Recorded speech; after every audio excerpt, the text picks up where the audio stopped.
Então hoje a gente vai falar de um assunto que eu acho que todos nós já passamos por alguma coisa assim, a gente já precisou disso em algum momento. E eu estou impressionado porque eu não tenho feito nada diferente, no sentido de estar mais espiritualizado, mas Deus ele tem falado comigo semana após semana. So I haven't done anything different, but I'm really impressed because God has talked to me week over week. E essa palavra de hoje é mais uma em que Deus vem tratar assuntos bem específicos. And the preach of today is, once again, God's coming to treat specific topics. Então eu vou repetir aquilo que eu já falei outras vezes, galera. Deus ele tá olhando pra gente, ele tá tentando falar com a gente e cabe a gente fazer a nossa parte. So I'm going to repeat myself once more. God's trying to talk to us. He wants to talk to us. Now we have to do our part, our homework. E a nossa parte é buscar a presença dele. A nossa parte é orar. Nossa parte é ler a Bíblia. Nossa parte é estar sensível para a voz dele. And our part is to pray, to read the Bible and be sensible to His Word. E o título da mensagem de hoje, então, fala assim: não entregue sua alma à tristeza. So, the preach today is, don't deliver your souls to sadness. E eu vou começar lendo Salmos 119, 28, Psalm 119, 28, que fala o seguinte: a minha alma de tristeza verte lágrimas, fortalece-me segundo a tua palavra. Vou ler de novo. Do you have it? It's Psalm 119, 28. I think I put the other way around. I just realized that. Yeah. Sorry. Então eu vou ler mais uma vez. Que diz assim: a minha alma de tristeza verte lágrimas, fortalece-me segundo a tua palavra. Nesse salmo, Davi ele escreve sobre a condição emocional que ele estava. E essa condição emocional estava consumindo ele por tristeza. E ali a gente vê que, apesar de toda a tristeza que ele está passando, ele sabe que existe um caminho, ele sabe que existe uma solução, que Deus é mais que suficiente para salvar ele. In this psalm, David writes about his emotional state, where he was consumed by sadness, and he says that only God can save him. He is the way. He was sufficient to save him from this emotional sadness. Às vezes a gente fica um pouco filosofando, né? E a filosofia, ela estuda a nossa existência, ela tenta justificar a nossa existência nesse mundo. Só que desde que a filosofia foi criada lá na Grécia Antiga, ela vem falhando em responder algumas questões essenciais e comuns a todos nós. E por isso, desprezar a fé, e por isso ela falha, porque ela acaba desprezando a fé nessas interpretações racionais que ela faz. Sometimes we just try to philosophize a bit and try to understand a few things, and philosophy is the science that studies our existence and attempts to justify our existence in the world. However, since the ancient Greece, they have failed because they are trying to answer some very essential and common questions of humanity, but they fail because they never put faith in between. It's all about rational interpretations. E quando a gente filosofa, a gente produz mais indagações do que respostas. E isso não faz nada pelas nossas almas e pelo nosso espírito. E ficar trazendo mais pergunta do que resposta não nos transforma nem leva a gente ao encontro de Deus. Porque a nossa identidade, a identidade do homem, está na origem. A origem é Deus. Então, só encontrando Deus que a gente vai conseguir nos encontrar. Só estando em paz com Ele é que a gente fica em paz com a gente. E olha que sentido que faz isso. Me diz quem que, estando em paz com Deus, não está em paz consigo mesmo.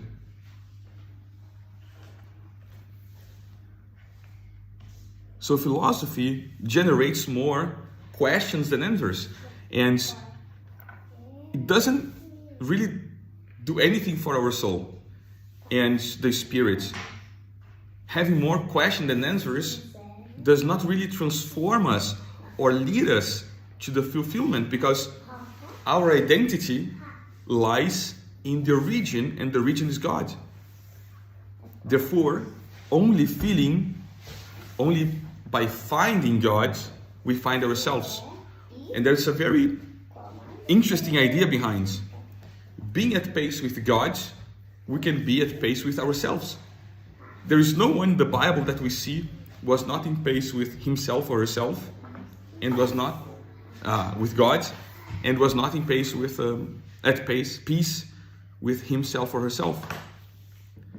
Então, para um filósofo, a verdade, a construção humana, resulta de uma busca longa, incessante, fruto de perguntas, interrogações.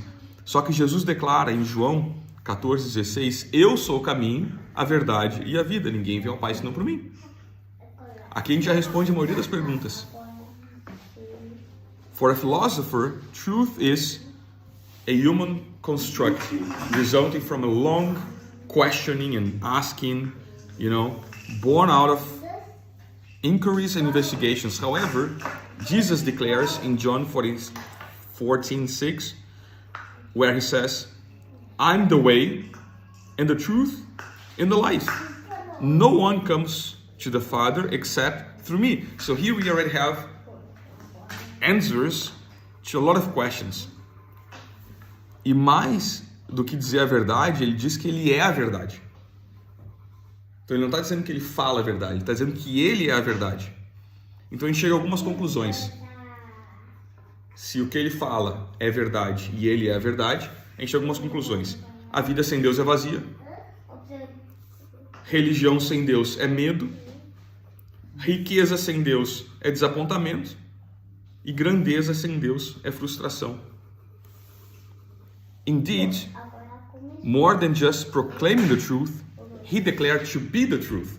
If that's the case, if he doesn't only tell the truth, but he is the truth, then we have a few easy conclusions. Life without God is empty. Religion without God is fear. Wealth without God is disappointment. And greatness without God is frustration. E olha só que paradoxo, né? Que responde justamente essas coisas que eu acabei de falar. Os 10 países considerados mais felizes pela revista Forbes são também os que apresentam o maior índice de suicídio. A gente pode ser financeiramente próspero, a gente pode realizar ações, objetivos, e ainda assim a nossa alma tem um buraco que nada preenche. Here lies the paradox. The 10 countries considered the happiest one by Forbes, the magazine, are also the ones with the highest suicide rates.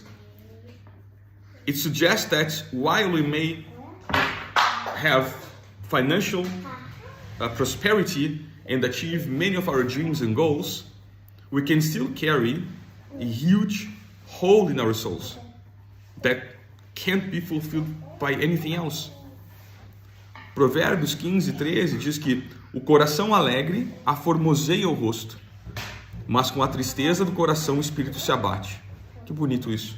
O coração alegre aformoseia o rosto, mas com a tristeza do coração o espírito se abate. Proverbs 15:13 says the following: a happy heart makes the face cheerful, but a heartache crushes the spirit. It's so beautiful. Deus, ele nunca nos desenhou, ele nunca sonhou com a gente para a gente estar abatido, esgotado, vazio, sobrecarregado. Nunca foi o plano dele. Nessa vida a gente vai ter esse momento de aflições. Jesus declarou isso. Só que em todos esses momentos de aflições, Deus vai nos amparar. Ele vai nos sustentar. Ele também prometeu isso. Em 2 Coríntios, diz: em tudo somos atribulados, porém não angustiados. Presta bem atenção. Esse versículo é a chave de toda a palavra. Em tudo somos atribulados, porém não angustiados. Perplexos, porém não desanimados. Perseguidos, porém não desamparados. Abatidos, porém não destruídos. Se a gente levar esse versículo, nosso coração, para casa hoje, amanhã a gente acorda transformado. God never designed us, never thought of us, never, when He made us as a project, He never intended us to be sad or exhausted or empty or overwhelmed. In this life, we are gonna have moments of affliction. Jesus said that. But in all of them, God will sustain us. 2 Corinthians 4, 8-9 says the following. We are afflicted, and if we take this message home, tomorrow we're gonna be a new person. It says, we are afflicted in every way, but not crushed. Perplexed, but not driven to despair. Persecuted, but not forsaken. Struck down, but not destroyed. E eu vou ler agora o que está em Lucas 22, de 54 a 62. Luke 22, 54-62, which says the following. Então, diz o seguinte. Então, prendendo-o, levaram e o introduziram na casa do sumo sacerdote. Pedro seguia de longe. E quando acenderam um fogo no meio do pátio e juntos se assentaram, Pedro tomou lugar entre eles. Entre mentes, uma criada, vendo assentado perto do fogo, fitando-o, disse: Este também estava com ele. Mas Pedro negava, dizendo: Mulher, não conheço. Pouco depois, vendo o outro, disse: Também tu é dos tais. Pedro, porém, protestava: Homem, não sou. E tendo passado cerca de 1 hora, outro afirmava, dizendo: Também este verdadeiramente estava com ele, porque também é galileu. Mas Pedro insistia: Homem, não compreendo o que dizes.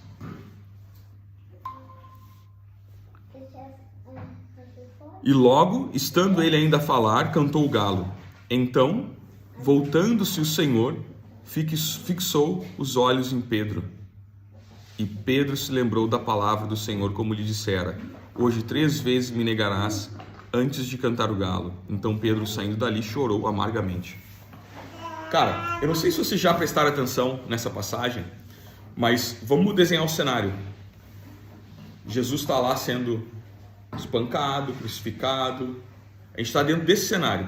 Ele já foi preso, ele já está machucado, já está ferido. Ele está dentro desse cenário. Pedro, momentos antes, tinha dito: Eu vou contigo até a morte. E assim, não tem 5 pessoas. Não tem 5 pessoas ou 10 pessoas que eu possa olhar para alguém e a pessoa percebe. A gente está falando, desenha essa cena. A gente está falando uma multidão. No meio daquela multidão, Jesus olha para Pedro e Pedro vê que Jesus está olhando para ele. Esse olhar de Jesus, ele deve ter entrado na alma de Pedro. Naquela multidão, para esse olhar vir e te encontrar, tem um significado muito grande. E aí Pedro chora amargamente. Não foi tipo, Jesus passou o olho na multidão, Pedro estava ali no meio, e aí Jesus viu, Pedro deve ter pensado, Jesus percebeu que eu estava aqui. Não. O que descreve aqui, tem a multidão, Jesus vai, olha para Pedro, fixa o olhar nele, passa algum tempo e segue a cena. E aí Pedro entra num estado de tristeza profunda. O que a Bíblia diz no final? Chorou amargamente. Imagina o espírito de tristeza que não se apossou. Exato. Então, ele percebe ali a condição lamentável de ter negado a Cristo. What I'm saying is, try to draw the scene here. It's like it's crowded here. It's not like 5 people. If I look at someone, the people will realize, the person will realize. We are talking about hundreds of people eventually. And among all of them, Jesus is looking around and suddenly he looks at Peter and fixates the sight at Peter. It's not like, I'm just scanning and Peter realized, okay, Jesus might have seen me because I was here, then I'm sad. No. What the Bible says is Jesus fixates the eyes at Peter. So that sight might have go into the soul of Peter. And this is why it says that Peter cries, super sad.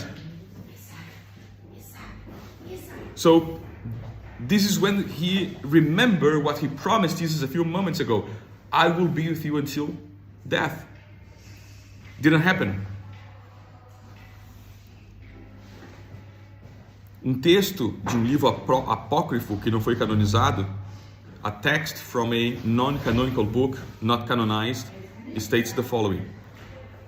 In Ecclesiasticus 30, 22-27. Então, em Eclesiástico fala o seguinte.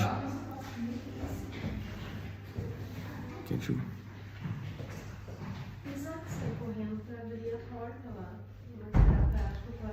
Então, Eclesiástico 30, 22-27 diz o seguinte. Lembra que esse livro não está na Bíblia, mas ele tem uma historicidade importante. Ele está escrito em hebraico. Não entregues tua alma à tristeza, não atormentes a ti mesmo em teus pensamentos. A alegria do coração é a vida do homem, e um inesgotável tesouro de santidade. A alegria do homem torna mais longa a sua vida. Tem compaixão de tua alma, torna-te agradável a Deus, e sê firme. Concentra teu coração na santidade e afasta a tristeza para longe de ti, pois a tristeza matou a muitos, e não há nela utilidade alguma. Então a pergunta é, o que a gente faz para nos afastar da tristeza? Já que o título da mensagem é para a gente não se entregar à tristeza, a gente viu que Pedro está usando o exemplo dele para mostrar um estado de tristeza profunda, que a gente realmente pode se encontrar em algum momento.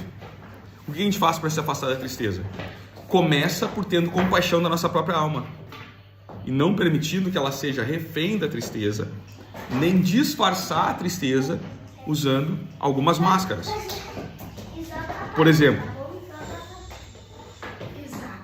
a gente não vai fazer nada pela nossa alma mergulhando uma garrafa de bebida alcoólica. É uma máscara, é um anestésico, mas não está tratando. A gente não vai nos sentir melhor depois de uma noite de balada e atividade sexual.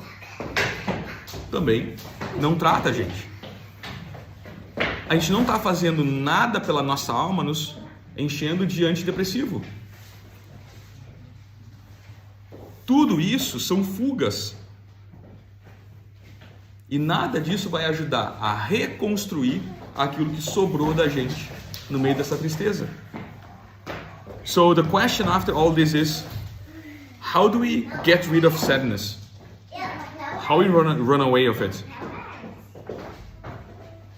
And the question is, the answer starts from by having compassion of our own soul and not allowing it to be held hostage by sadness or trying to disguise it with masks. For example, which masks we find very often? We don't do anything for our soul by plunging into a bottle of alcohol. We won't feel better after a night's partying and sexual activities. We won't do anything for our soul by loading up on antidepressants. These are just escapes. They won't help us to rebuild what's left of us in this moment of sadness.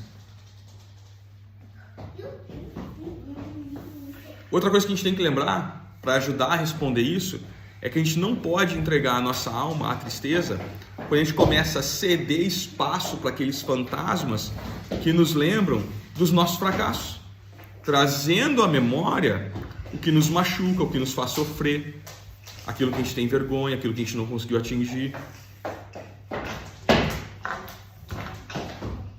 E esses fantasmas, eles vão tentar nos convencer de que por alguma coisa não ter dado certo, ou por algumas coisas não terem dado certo, a nossa vida não vale a pena.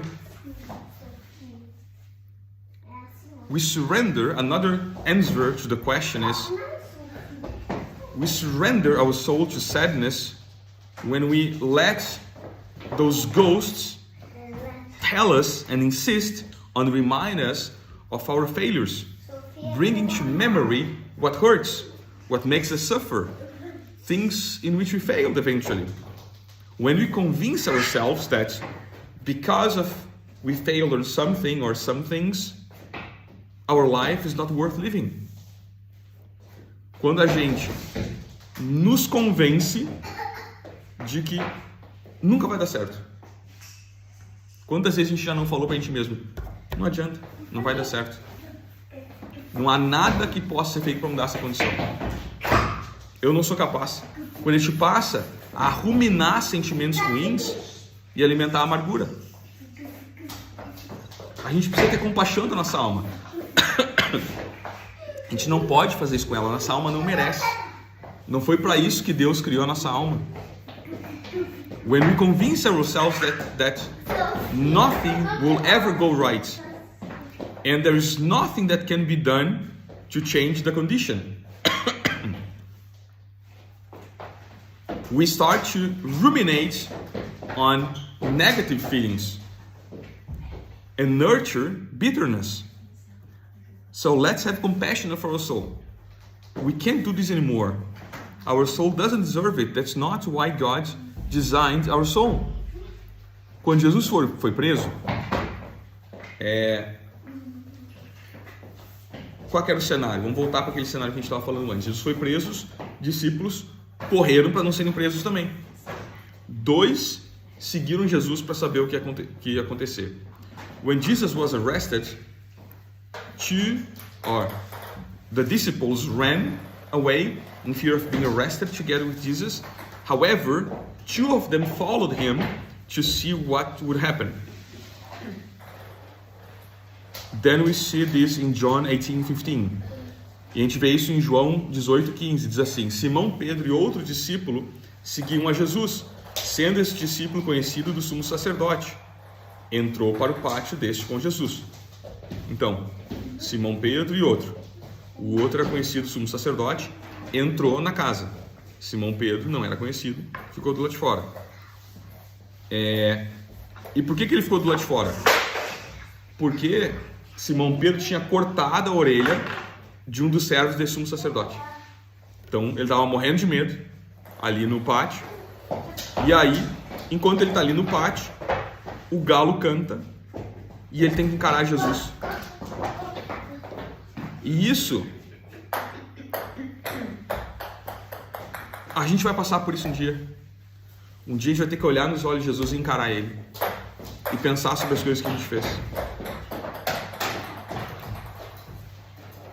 John, being known by the high priest, could enter the courtyard, while Peter stayed outside. The reason is, remember, a lot of people there. Then Peter cut the ear of the priest's servant, so he was afraid of coming in. So he stayed outside, while John went inside. And while he's there outside, then the rooster crows, and then the Peter has to face the gaze of Jesus. The same way we are going to have to go through some time. When we are going to look at Jesus and think of everything we have done. Lucas 22:61, Luke 22:61, diz o seguinte: Então, voltando-se o Senhor, lembra de cena que eu descrevi para vocês? Então olha o que está falando nesse versículo. Então, voltando-se o Senhor, fixou os olhos em Pedro. E Pedro se lembrou da palavra do Senhor, como lhe dissera: Hoje 3 vezes me negarás antes de cantar o galo. Então Pedro desaba. Ele se decepciona consigo mesmo. E quantas vezes a gente não desaba por se decepcionar com a gente mesmo? Ele tinha se comprometido com alguma coisa, com ninguém mais, ninguém menos que o próprio Cristo, e ele não conseguiu cumprir. Then Peter, after the verse, we see that Peter collapses and becomes disappointed with himself. And who of us has never become disappointed with ourselves. And Peter, committed to something, to someone which was just Jesus, and he was unable to fulfill it. Now Luke 22, verses 33 and 34, Lucas 22, 33 e 34 diz assim: Senhor, estou pronto a ir contigo, tanto para a prisão como para a morte. Mas Jesus lhe disse: Afirmo-te, Pedro, que hoje 3 vezes negarás que me conhece. Sabe quando a gente envolve a nossa palavra, a gente dá a nossa palavra, a gente não consegue cumprir? Quando a gente promete ser fiel e leal a alguma coisa, a gente não consegue cumprir? Foi o que aconteceu com ele. Mas deixa eu te falar, o que a gente vai ver daqui pra frente nessa palavra de hoje, é que para Deus sempre há uma saída e Deus restaura.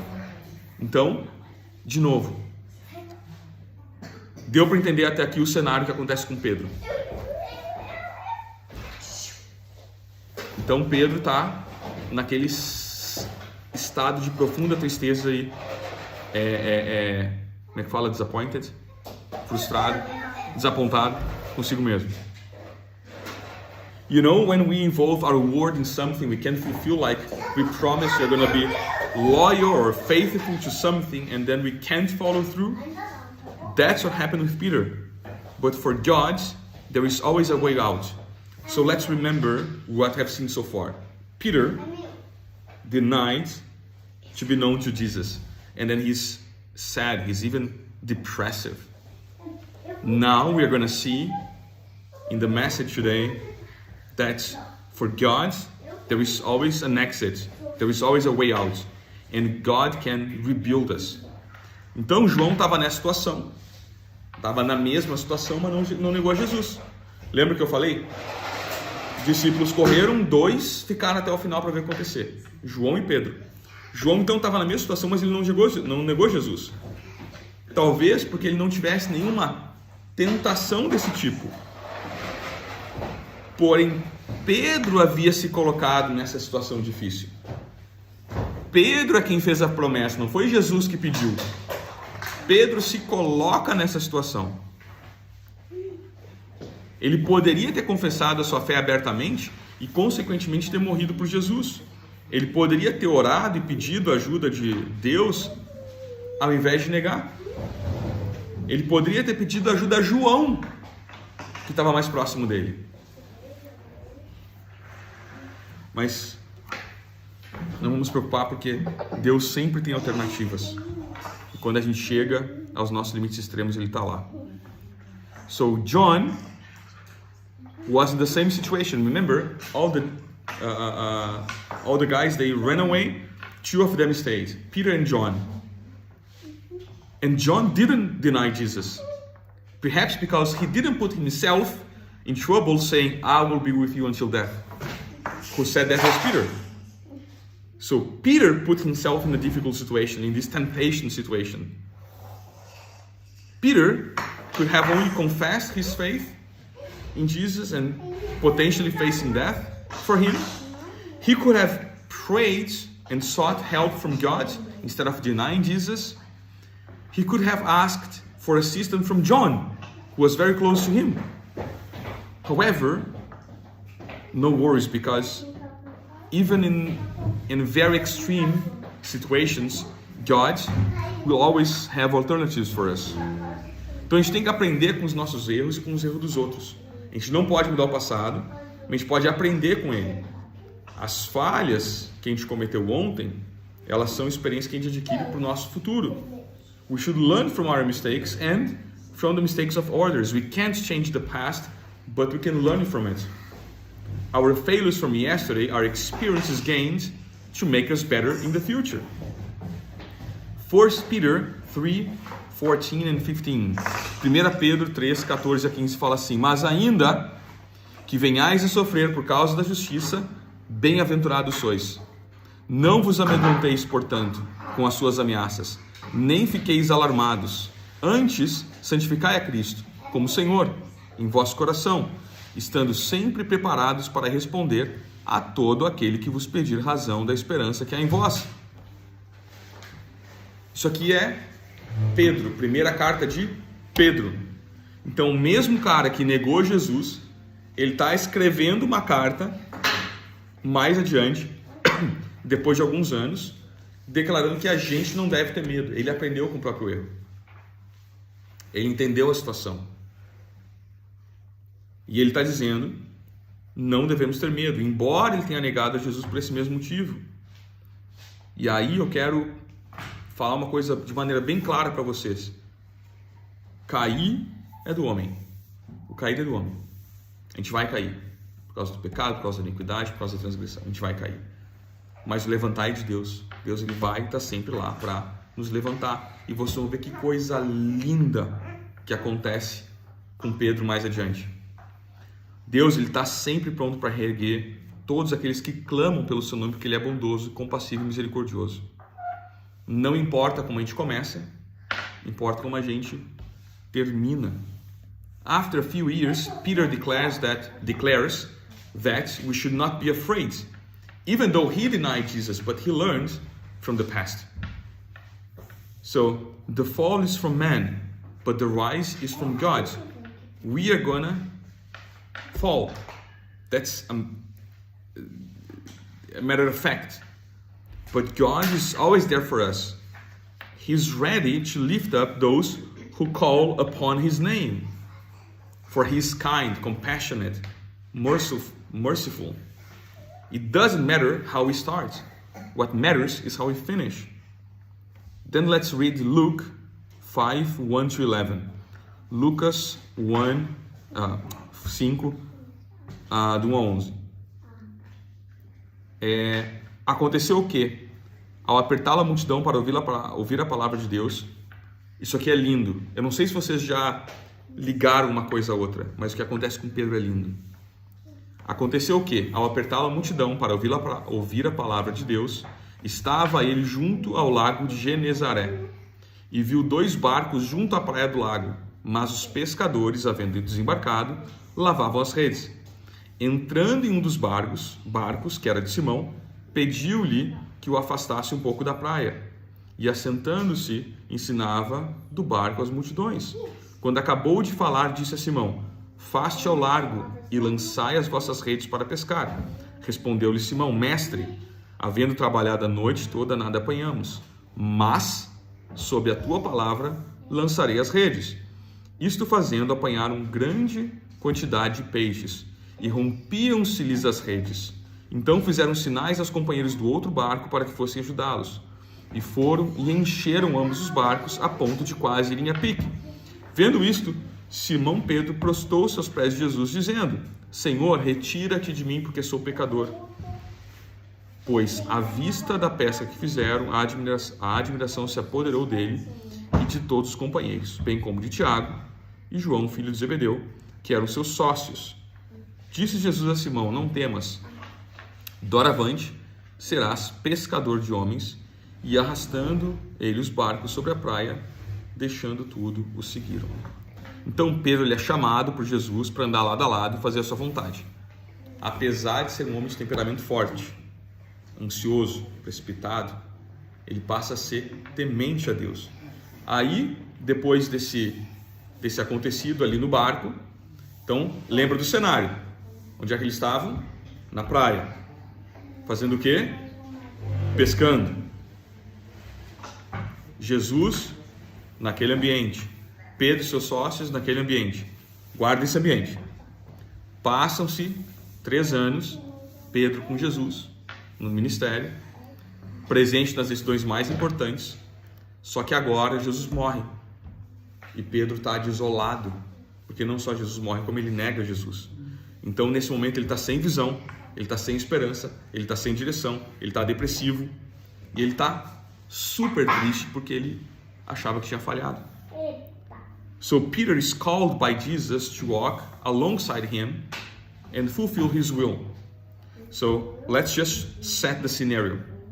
They are in the beach, they are fishing, Jesus is there, the other fishermen are there. That's the scenario. Keep this scenario in your mind. Then 3 years pass, and Peter is now there Jesus is dead, and he's now there without vision, without hope, without direction. He is depressed. He's super sad because he felt he had failed. Então, vergonha e culpa eventualmente vão ser permitidas por Deus para nos alertar sobre a gravidade dos nossos equívocos na nossa alma e no nosso espírito, assim como a febre nos alerta que tem alguma coisa errada com o nosso corpo. Só que se essa culpa não nos fizer ir até Deus, então elas vão ser potencializadas pelo nosso acusador para nos intimidar. Vou repetir. Deus vai permitir que a gente passe por vergonha e culpa para a gente aprender e para nos levar até Ele. Se a gente não usar isso para se achegar a Deus, o nosso acusador vem para nos intimidar.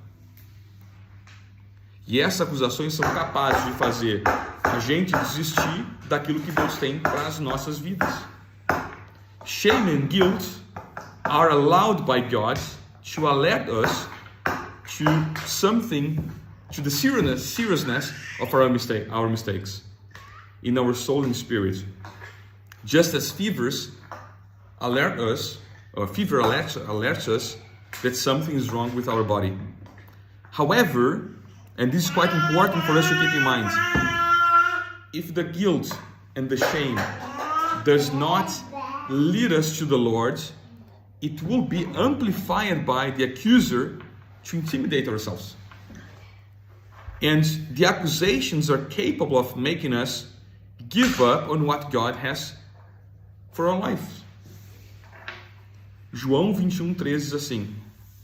Essa frase aqui, eu peguei só um pedacinho da frase, mas eu quero de novo que a gente desenhe o cenário. João 21:3. Disse-lhe Simão Pedro, vou pescar. So, John 21:3 says the following. Simon Peter says, I'm going fishing. And I have just this part of the whole verse for us to draw the scenario. Como é que Pedro está? Desolado. Isso que é depois da morte de Jesus. Pedro está desolado. Pedro estava no ministério com Jesus. Ele foi chamado para ser discípulo. E o que ele fala? Quer saber? Eu vou pescar. Ele desistiu. Ele simplesmente desistiu. Pedro, ele era um microempreendedor na indústria da pesca. Nesse momento, mais do que pescar para ter a própria refeição, ele estava largando mão do arado, na palavra de crentes. Ou seja, ele estava desistindo do ministério dele. A decepção com ele mesmo era tanta que ele passava a duvidar da sua chamada e da sua missão. Ele ouviu da boca de Jesus: ide por todo mundo e pregar o evangelho. E o que ele fala? Eu vou pescar. Peter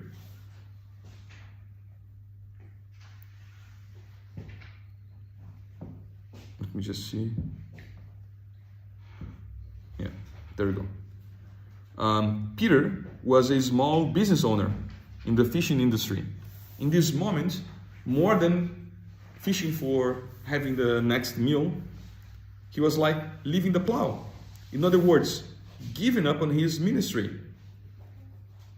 So remember, he heard from Jesus' mouth, go everywhere and preach. 3 years living with Jesus. And now he's so disappointed at himself that he says, you know what, I'm going to go fishing. That's all. He gave up on his mission. The disappointment with himself was so profound that he began to doubt his calling and mission. Talvez alguém hoje, ou esteve, ou em algum momento vai estar, sentindo como Pedro, pensando em desistir. Mas Deus diz para quem estiver se sentindo assim, que não precisa ser assim, porque Ele mesmo, o próprio Deus, é quem vai te restaurar.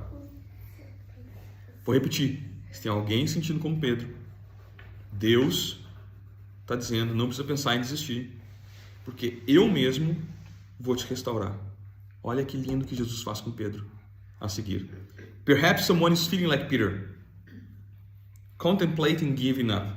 But the Lord says, it doesn't have to be that way because I will restore you. And see, when God says, I will restore you, what he does is beautiful. Let's see what happened to Peter.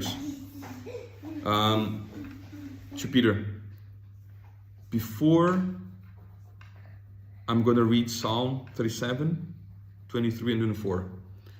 Primeiro eu vou ler Salmos 37, 23 e 24, diz assim: O Senhor firma os passos do homem bom e no seu caminho se compraz. Se cair, não ficará prostrado, porque o Senhor o segura pela mão. Então, o Salmo já está dizendo que é o Senhor que faz. Amém? O Senhor restaura. Jesus faz conosco o que ele fez com Pedro. Ele nos lembra do dia em que ele nos chamou recriando aquele ambiente. Eu vou repetir, vocês têm que entender isso agora. Jesus faz com a gente o que ele fez com Pedro. Já vou contar o que ele fez com Pedro. Ele nos lembra do dia em que ele nos chamou recriando aquele ambiente. Isso a gente vai encontrar lá em João 21, de 1 a 6. Do dia em que a gente se converteu, que a gente estava com o coração quebrado, e ali ele começa o processo de restauração. Jesus does with us what he did with Peter. He reminds us of the day he called us, recreating the environment the day we were converted with our broken hearts. He begins the process of restoration. John 21:7, João 21:7 diz assim: Aquele discípulo a quem Jesus amava disse a Pedro: É o Senhor. Simão Pedro, ouvindo que era o Senhor, cingiu-se com sua veste, porque estava despido, e lançou-se ao mar.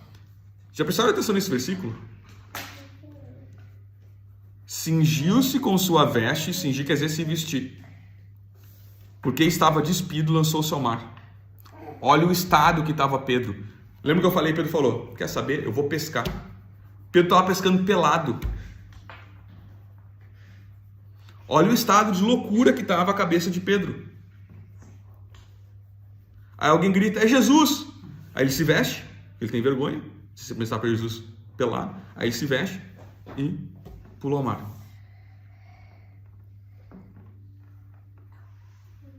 Ali,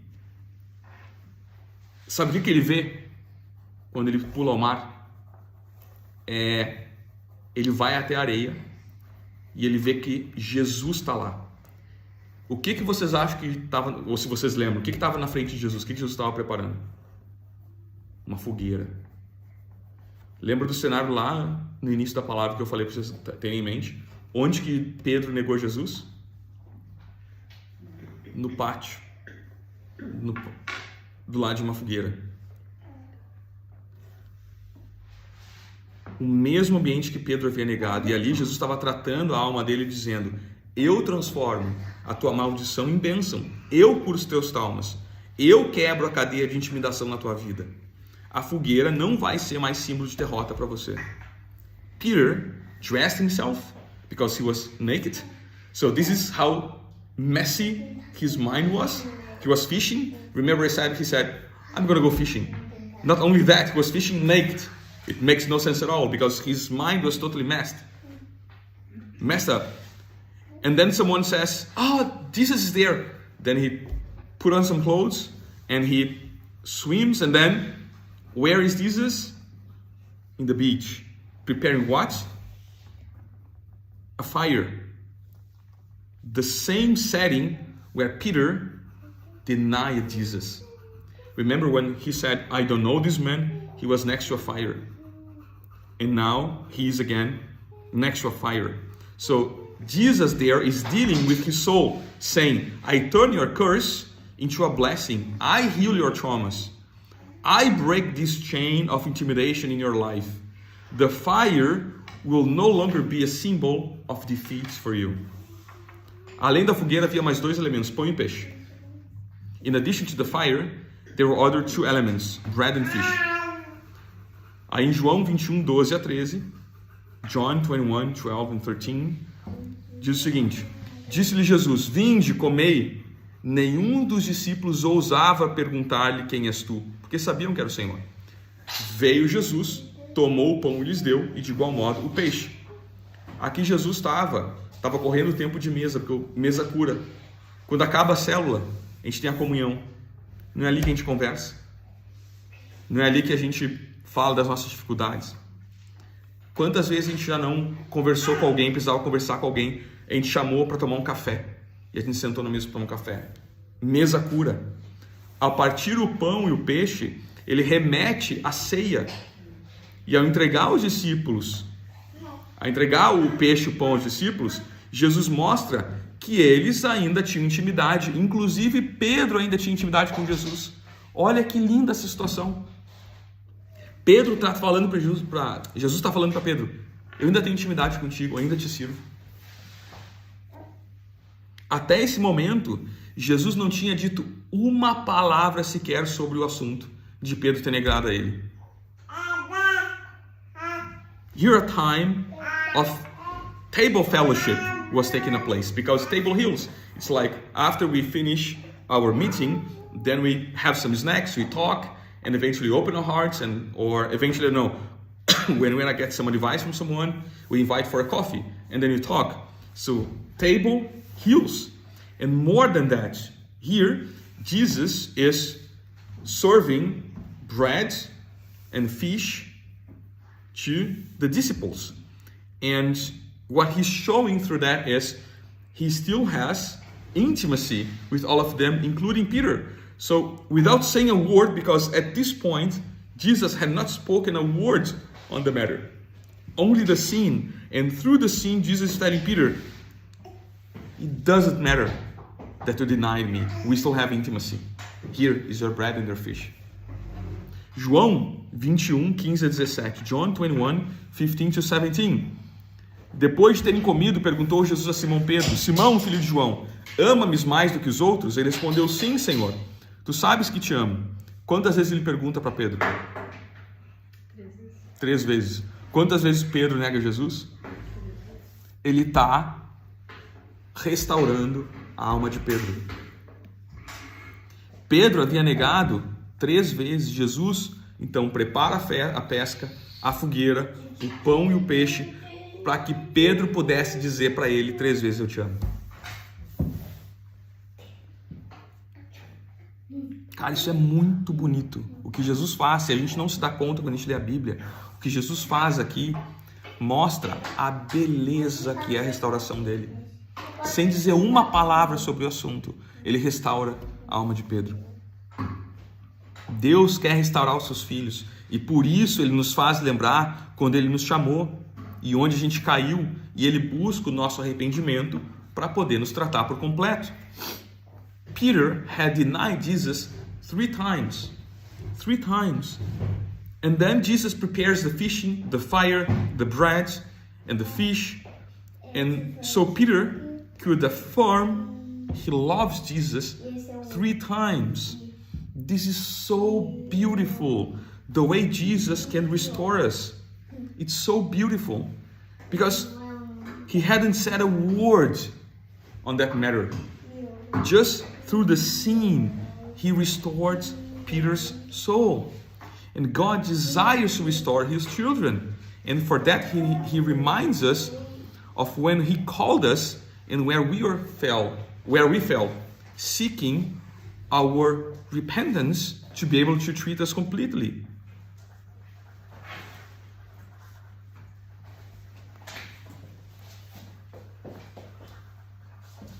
E por que ele quer fazer isso? Porque assim como Pedro, ele tem uma missão para a gente: apacentar o seu rebanho.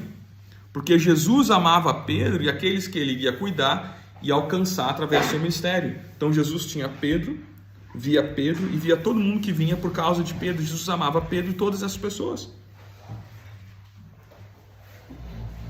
Jesus chamou Pedro para seguir e caminhar com ele. Pedro tropeçou e caiu, mas agora Jesus vem para levantar. And why does he want to do this? Because just like Peter, we have a mission to shepherd his flock. Because Jesus loved Peter and those he could care for and reach through his ministry. Jesus called Peter to follow him. As he walked, Peter stumbled and fell. But now Jesus comes to lift him up. Então, para finalizar, Jesus está me perguntando: você me ama? Então não olha só não olha para o próximo. Então, desculpa, olha para o próximo e não olha só para o teu umbigo. Olha para aqueles que estão precisando de mim. Olha para as ovelhas que estão sem pastor. Não seja egoísta. Não seja egoísta. Pense naqueles que você vai afetar com as suas decisões, naqueles que vão se escandalizar. Pensa como as suas atitudes podem influenciar de maneira positiva ou negativa. Se você ama, cuida do meu povo, das minhas ovelhas. Não tira a mão do arado. So Jesus, to finalize, Jesus is asking us, do you love me? Then look to the others and not just to yourself. Just in seconds, I think the room was closed.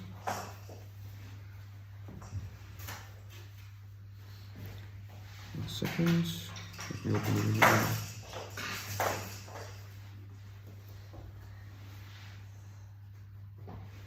There we go. So look those who need me. Look to sheep without a shepherd. Don't be selfish. Think about those who you will affect with your decisions. Those which can be eventually scandalized. Consider how your actions can influence positively or negatively. If you love me, take care of my people and my sheep. Don't take your hand off the plow. Então hoje o que Jesus está procurando são pessoas para responder: sim, Jesus, eu te amo. Então que a gente possa se arrepender e, mais importante, que a gente possa ser tratado por Cristo dessa maneira tão linda que Ele tratou Pedro. E que a gente viva os propósitos de Cristo na terra. So He's looking for people who are saying, Jesus, I love you. So let's us repent, allow ourselves to be treated by Him in the same beautiful way He treated Peter, so we can live His purposes on earth. Amém?